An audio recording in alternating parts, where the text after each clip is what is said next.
I'm Bob Ray, and I very much appreciate this invitation to speak about the Holocaust.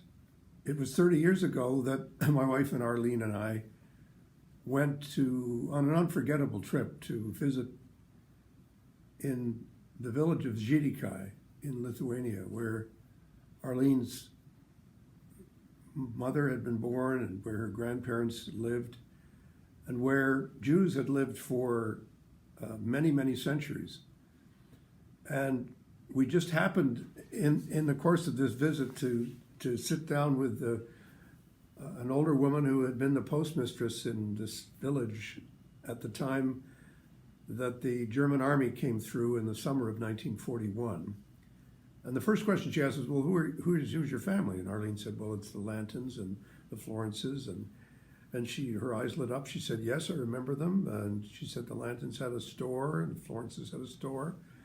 And she then proceeded to tell us the horrific story of what had happened, of Jews being rounded up, one child surviving, and everyone else being separated out and then murdered. It was an unforgettable experience. And it's important to remember that in this part of Europe, the Jews were not sent to concentration camps in 1941. They were murdered. They were killed, slaughtered in the hundreds of thousands. There's 200,000 Jews in Lithuania who were killed.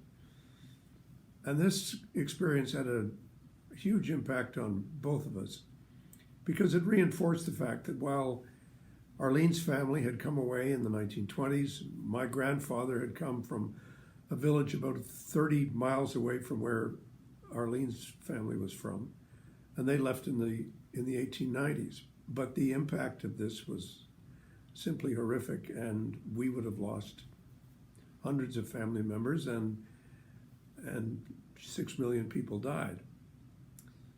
Now, at the end of the Second World War, everybody said, well, never again. We know how terrible it was, and it will never happen again. But there's two things wrong with that. First thing is anti-Semitism hasn't gone away. It's still there. It's a chronic disease that flares up, and it's flaring up now. And the second is that we haven't actually learned the lessons of how something as terrible as the Holocaust starts and what has to be done to stop it.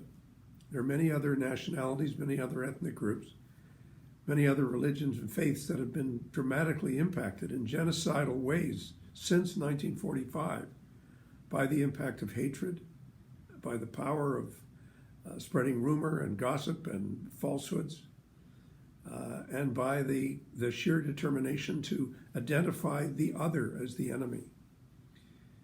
So we have to learn these lessons, and we also have to apply them. We have to learn how to embrace the rule of law, and we have to learn how to fight hatred and how to fight oppression and how to fight for social justice. Thank you so much.